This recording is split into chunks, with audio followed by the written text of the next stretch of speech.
Hello dear, good evening. कैसे हैं आप? एकदम अच्छे। ओके।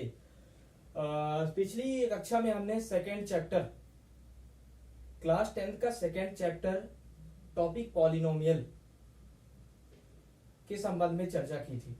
और हमने एक्सरसाइज 2.2 पिछली कक्षा में हमने बताया था कि बहुपद जो होते हैं, यहाँ से एक क्वेश्चन जो है, बहुपद से एक क्वेश्चन बोर्ड पेपर में आता है, मैंने बताया था। और मैंने ये भी बताया था कि इसके शून्य कैसे मैं निकालूंगा और इनमें गुणांकों, शून्य तथा गुणांकों के बीच संबंध कैसे स्थापित होगा। तो सबसे पहले हमारा जो सेकेंड टाइप का क्वेश्चन है, फर्स्ट टाइप का क्वेश्चन मैंने बता दिया था। फर्स्ट टाइप का क्वेश्चन ऐसा था, x² + 7x + 10 इसके शून्य तथा गुणांकों के बीच संबंध स्थापित कीजिए। पिछली वीडियो में ये वाला क्वेश्चन पड़ा हुआ है। जिसने ये वीडियो नहीं देखा है पुनः एक बार देख लेना, तो फर्स्ट टाइप का क्वेश्चन हमें मिल जाएगा। अब हम देखते हैं सेकंड टाइप का क्वेश्चन। सेकंड टाइप का क्वेश्चन हमारे पास क्या है? हमारे पास सेकंड टाइप का जो क्वेश्चन है x² - 3 के शून्य ज्ञात कीजिए तथा शून्यकों तथा गुणांकों के बीच संबंध सत्यापित कीजिए। वेरी इंपॉर्टेंट क्वेश्चन है। इस प्रकार का एक क्वेश्चन बोर्ड पेपर में पूछा जाता है 100%।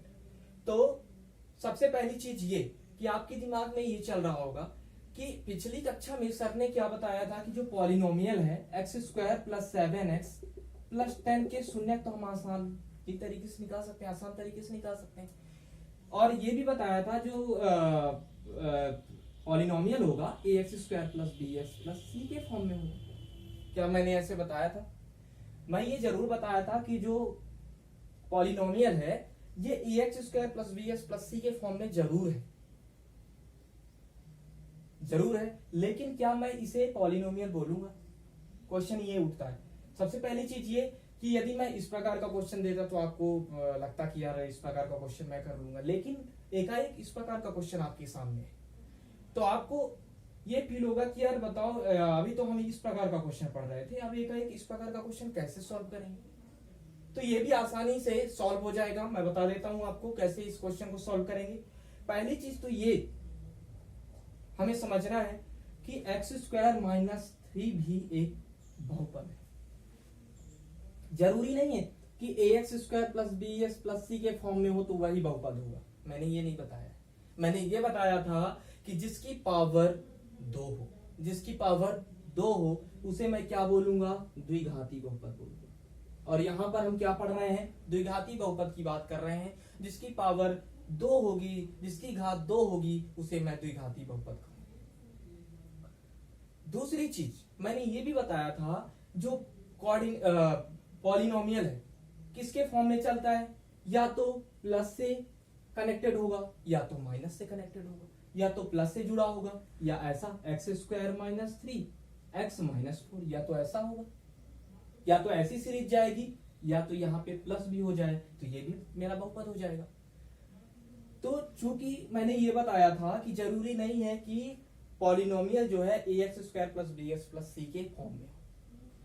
हमने ये बताया था कि यदि घात 2 है तो उसे मैं बहुपद बोलूंगा, द्विघाती बहुपद बोलूंगा। जिसकी घात 2 है उसे मैं द्विघाती बहुपद बोलूंगा। दूसरी बात, बहुपद हमने बहुपद की डेफिनेशन ये बताई थी कि बहुपद में जो है दो टर्म्स होते हैं, 2 टर्म्स हो, 3 टर्म्स हो, 4 टर्म्स हो, तो उसे मैं बोल दूंगा कि बहुपद है।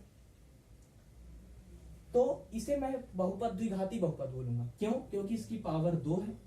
और दूसरी चीज, इसकी पावर 2 है तो ये द्विघाती बहुपद तो हो गया, द्विघाती हो गया। लेकिन बहुपद की डेफिनेशन मैंने यही बताया था कि ये प्लस या माइनस पे कनेक्टेड होगा, प्लस या माइनस के अकॉर्डिंग चलेगा।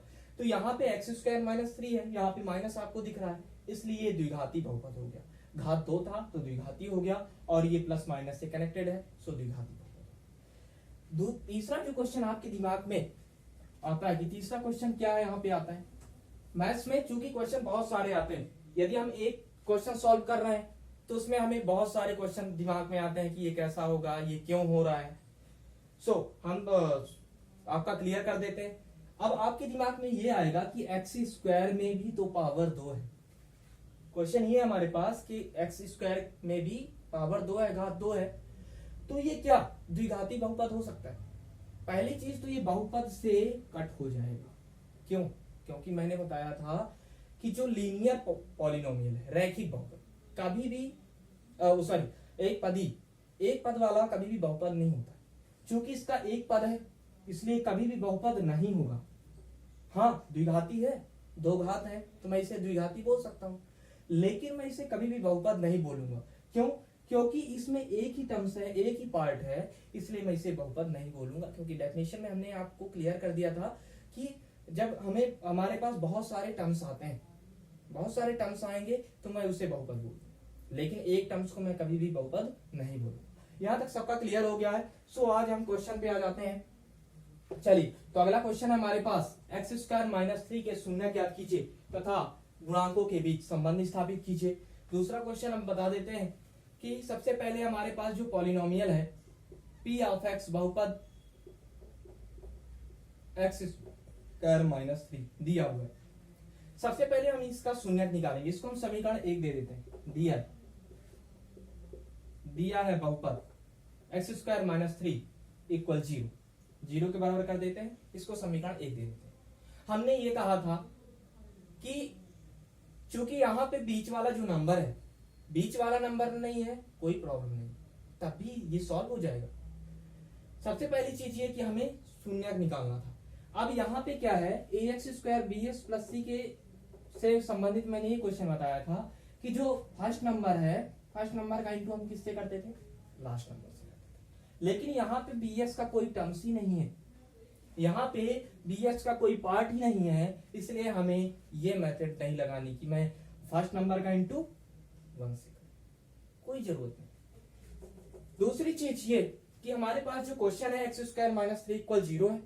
अब यहां से हमें एक सूत्र याद आता है, मैंने 9th क्लास में पढ़ा था कि A square minus B square equal क्या होता है? A plus B into A minus B.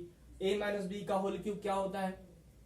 पढ़ा था ना, A cube minus 3 A square B plus 3 A B square minus B cube, हमने पढ़ा था। ओके, तो 9th क्लास का हमें फार्मूला याद आ रहा है कि हमने पढ़ा था कि A square minus B square, ये फार्मूला होता है। तो जब एक्स स्क्वायर हमारा, एक्स जो है हमारा ए स्क्वायर के फॉर्म में है, तो 3 भी हमारा बी स्क्वायर के फॉर्म में होना चाहिए। जब ए स्क्वायर हमारा एक्स जो है हमारा ए स्क्वायर के फॉर्म में है, तो 3 भी हमारा बी स्क्वायर के फॉर्म में होना चाहिए। ओके, तो सबसे पहले हम क्या कर लेते हैं, एक्स का स्क्वायर हमने कर लिया माइनस, क्या 3 का स्क्वायर होना चाहिए यहाँ पे? बिल्कुल भी नहीं, 3 का स्क्वायर कभी भी नहीं होगा। क्या होगा? चूंकि ये एक्स स्क्वायर है, एक्स स्क्वायर माइनस 3, कहीं ना कहीं दिमाग में ये आता है कि यदि 3 है तो ये कहीं ना कहीं किसी का स्क्वायर रहा होगा, क्योंकि ये ऑलरेडी एक्स स्क्वायर है, ये तो बहुपद है हमारे पास एक्स स्क्वायर माइनस 3। तो ऐसा तो नहीं कि हम माइनस 3 का स्क्वायर कर दें, 3 का स्क्वायर कर दें, रॉन्ग, गलत हो जाए।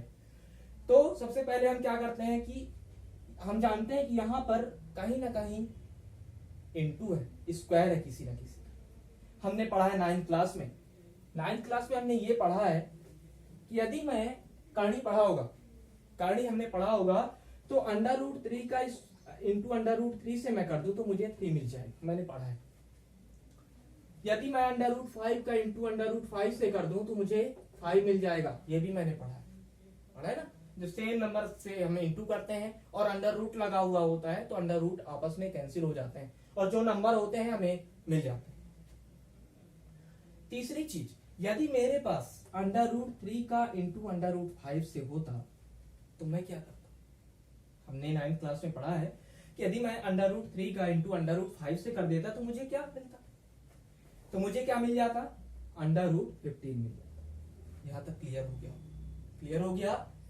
यदि मैं सेम नंबर का इंटू करता हूं तो जो रूट होते हैं हमेशा रूट जो होते हैं कैंसिल हो जाते हैं और जो नंबर का हम इंटू करते हैं वही नंबर हमें मिल जाता है। जैसे मैंने अंडर रूट 3 का इंटू अंडर रूट 3 से किया तो मुझे 3 मिल गया। यदि मैं अंडर रूट 3 का इंटू अंडर रूट 5 से करूंगा तो क्या मुझे 5 मिलेगा? बिल्कुल भी नहीं, क्योंकि 5 का इंटू 3 से करूंगा तो मुझे क्या मिल जाएगा?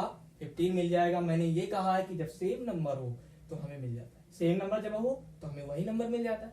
लेकिन जब डिफरेंट नंबर हो तो हमें क्या मिलेगा? 5 इंटू 3 इक्वल अंडर रूट 15। यहाँ तक क्लियर हो गया होगा सबका। कहने का मतलब यहाँ पर, यहाँ से आपको याद आ गया होगा कि यहाँ पर इंटू किसका है, इसका स्क्वायर किसका है, तो अंडर रूट 3 का स्क्वायर है। मैं किसके बराबर करूंगा, बहुपद को 0 के बराबर करूंगा, तभी तो मुझे शून्य मिलेगा। शून्य की डेफिनेशन हमने यही तो पढ़ी है कि मैं एक्स की वैल्यू क्या लाऊं, मैं एक्स की वैल्यू क्या पुट करूं, या फिर मैं एक्स की वैल्यू किस कि वो पूरे पॉलिनोमियल को 0 के बराबर कर दे। हमने यही शून्य की परिभाषा पढ़ी है। तो यहाँ पे क्या आ जाएगा, ए स्क्वायर माइनस बी स्क्वायर का फार्मूला क्या होता है, A plus B into A minus B, यही तो होता है। अब नेक्स्ट हम क्या करेंगे, एक्स ए की वैल्यू क्या है, एक्स बी की वैल्यू क्या है, अंडर रूट 3। इसी प्रकार ए एक्स माइनस रूट 3 किसके बराबर करेंगे, 0 के बराबर करेंगे। अब सबसे पहले हम क्या ले लेते हैं, x plus root 3 equal 0। X की वैल्यू हमें क्या मिलेगी, माइनस रूट 3। इसी प्रकार हम क्या ले लेते हैं, x minus root 3 equal 0। X की वैल्यू यहां से मुझे क्या मिलेगी, रूट 3। यहां तक क्लियर हो गया होगा सबका, ओके। तो यहां से हमें अल्फा की जो वैल्यू है, यहां से अल्फा की वैल्यू क्या मिल गई हमें, माइनस रूट 3, और बीटा की वैल्यू रूट 3। चूंकि एक्स की वैल्यू क्या है, माइनस रूट 3 और रूट 3, हमने इसको शून्य के रूप में कन्वर्ट कर दिया। शून्य कहने का मतलब अल्फा और बीटा के रूप में कन्वर्ट कर दिया, ओके। तो हमने ये बताया था कि समीकरण एक की जो तुलना है, समीकरण एक की तुलना हम किससे कर देंगे, समीकरण एक की तुलना यहाँ पे देखना है, समीकरण एक की तुलना किससे करेंगे, A X square plus B X plus C equal 0 से करने पर। क्लियर, किससे करने पर, 0 से करने पर, A X square plus B X plus C equal 0 से करने पर। मैंने पिछली क्लास में क्या मैंने कहा था कि तुलना का मतलब क्या हुआ कि जो A X square plus B X plus C है किसके बराबर है, एक्स स्क्वायर माइनस 3 के बराबर। किसके बराबर है, एक्स स्क्वायर माइनस 3 के बराबर है। कहने का मतलब इसको मैं क्या लिख सकता हूं, A X square plus B X plus C equal X square minus 3। मैंने ये भी बताया था पिछली क्लास में कि यदि मान लीजिए कोई भी बहुपद अन्य बहुपद के बराबर है, ये बहुपद इस बहुपद के बराबर है, तो क्या बहुपद में जो टर्म्स हैं क्या एक दूसरे के बराबर होंगे, हाँ बिल्कुल होंगे।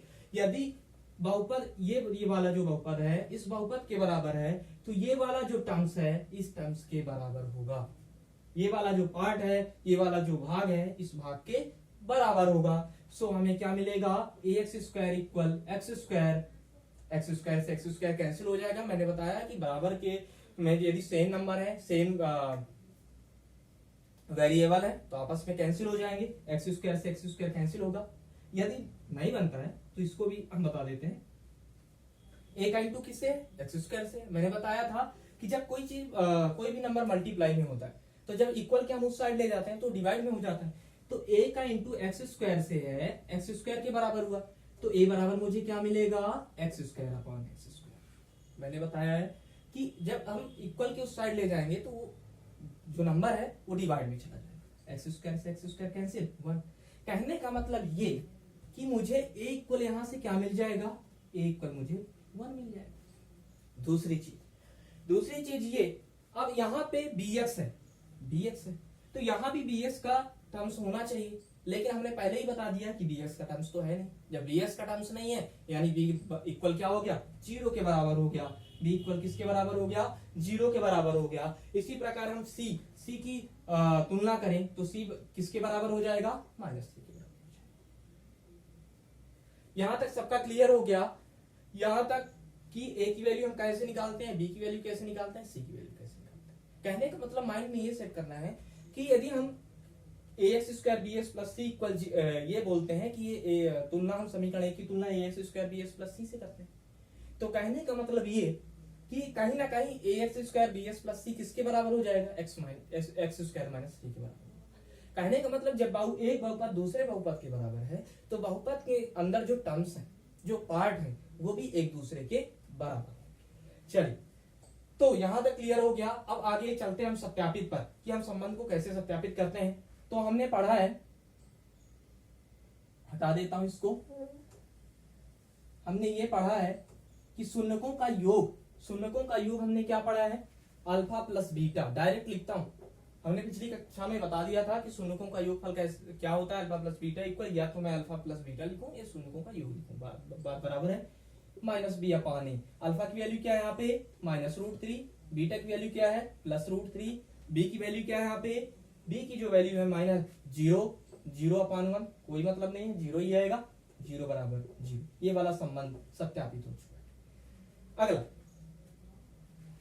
अगला संबंध क्या है हमारे पास, शून्यकों का गुणनफल क्या होता है, अल्फा इंटू बीटा इक्वल क्या होता है, सी अपान ए होता है।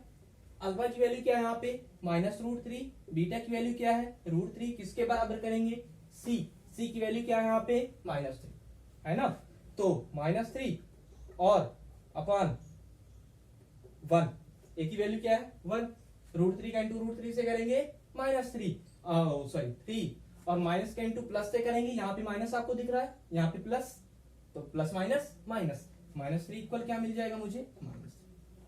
यहां से प्रूफ हो चुका है, अतः संबंध सत्यापित हो, लिखेंगे अतः संबंध सत्यापित, संबंध सत्यापित। क्लियर हो गया, बहुत ही अच्छा क्वेश्चन था और बहुत उम्मीद है कि आपको समझ में आ गया होगा। प्लीज सभी स्टूडेंट्स बच्चों से अनुरोध है कि आप जो है मैथ पढ़ते समय अपनी पेन कॉपी अपने पास रखिए और जो मैं बताते जाता हूं, जैसे मैंने कहा टाइप 2 का क्वेश्चन मैं पढ़ा रहा हूं, टाइप 2 आप नोट कर लीजिए, कैसे टाइप 2 किस प्रकार का क्वेश्चन है, टाइप 1 किस प्रकार का क्वेश्चन है, मैं कहां पे क्या बता रहा हूं कि ax² bx प्लस c यदि उसके बराबर है तो ये लिख लीजिए टर्म्स इसके बराबर होंगे। जब हमारे दिमाग में चीजें चलेंगी तो हम बड़ा से बड़ा क्वेश्चन सॉल्व कर लेंगे। वहां पर नोट करते जाइए सर ने क्या बताया था, a² - b² कहां पे लग रहा है, मुझे b² कैसे, यदि 3 है तो उसे मुझे b² में कैसे कन्वर्ट करना है। ओके, तो अगला क्वेश्चन जो है हमारा, अगला क्वेश्चन है द्विघाती बहुपद हमें ज्ञात करना है, टाइप 3 टाइप का क्वेश्चन देख लेते हैं।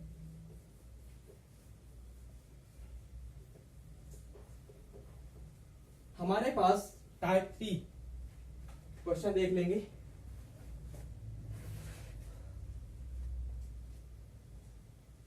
टाइप 3 लिखते चलिए, नोट करते चलिए। टाइप 3 इस प्रकार का भी एक क्वेश्चन चलेंगे बोर्ड पेपर में पूछा जाता है। कहीं न जाएंगे, कहाँ जाएंगे, तो अगला क्वेश्चन है, एक द्विघाती बहुपद ज्ञात कीजिए,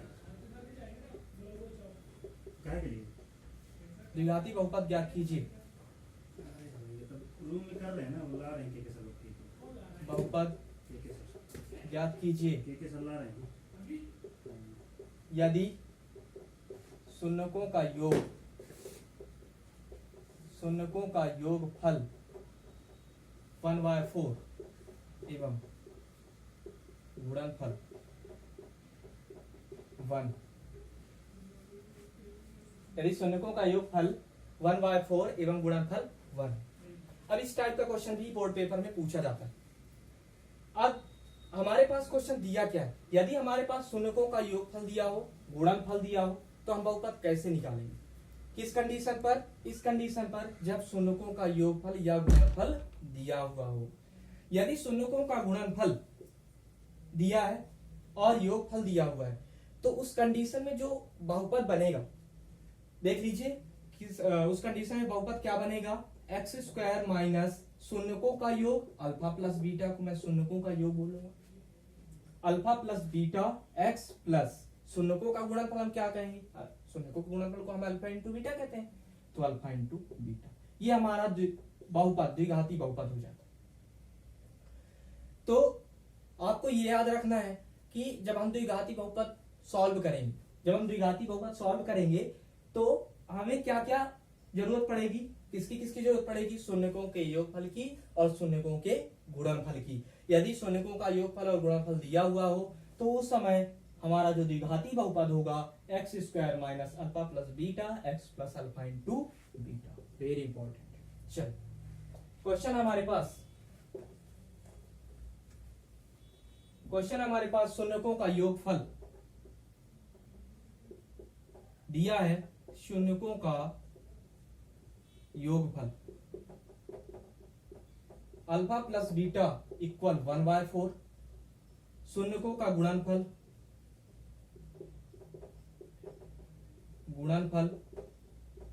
अल्फा इंटू बीटा इक्वल 1। हमने क्या बताया है कि यदि मान लीजिए शून्यकों का योगफल और गुणनफल दिया हुआ हो तो उस समय द्विघाती बहुपद क्या मिलेगा, उस समय जो द्विघाती बहुपद हमें मिलेगा, क्या मिलेगा, द्विघाती बहुपद x square minus alpha plus beta into x plus alpha into beta. Clear. तो द्विघाती बहुपद क्या बनेगा, जब शून्यकों का योगफल दिया रहेगा और गुणनफल x square minus alpha plus beta into x plus alpha into beta. Simple question है, x square minus alpha plus beta की वैल्यू क्या है 1/4 प्लस अल्फा इंटू बीटा की वैल्यू क्या है 1। अब दूसरी चीज ये कि ये हमारा कंप्लीट आंसर नहीं है, ये हमारा कंप्लीट आंसर नहीं है। इसे कंप्लीट करने के लिए हम क्या करेंगे, सबसे पहले इस फ्रैक्शन में, चूंकि फ्रैक्शन में 1/4 है, भिन्न में नंबर चूंकि भिन्न में है, फ्रैक्शन में है, इसलिए हमें इसे फ्रैक्शन से हटाना है। और फ्रैक्शन से हटाने के लिए हमें क्या करना पड़ेगा, फ्रैक्शन से हटाने के लिए हमें तीनों पदों पर, तीनों टर्म्स पर हमें 4 का इंटू करना पड़ेगा। तो 4 का इंटू कर देते हैं, 4x square minus 1/4 into 4x plus 1। 4 से 4 कैंसिल हो गया, तो क्या मिला हमें फाइनली जो आंसर मिला 4x square minus x plus 1। तो हम 4 का इंटू क्यों करते हैं, 4 का इंटू क्वेश्चन ये आता है कि 4 का इंटू क्यों करते हैं, क्योंकि जो नंबर है हमारे पास फ्रैक्शन में है, हमारे पास जो पहला सेकंड नंबर, जो सेकंड डिजिट है हमारी फ्रैक्शन में है, इसलिए हम उसे फ्रैक्शन से हटाने के लिए 4 का इंटू करते हैं। सो क्लियर हो गया होगा। ये भी क्वेश्चन बोर्ड पेपर में पूछ लिया जाता है। अब अगला क्वेश्चन है हमारे पास, अगला क्वेश्चन जो है इसी टाइप का क्वेश्चन है, देख लेते हैं।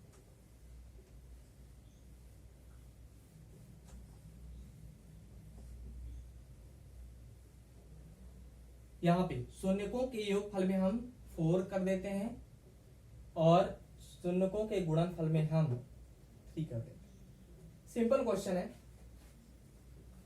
दिया हुआ है हमारे पास शून्यकों का योगफल, शून्यकों का योगफल अल्फा प्लस बीटा इक्वल 4।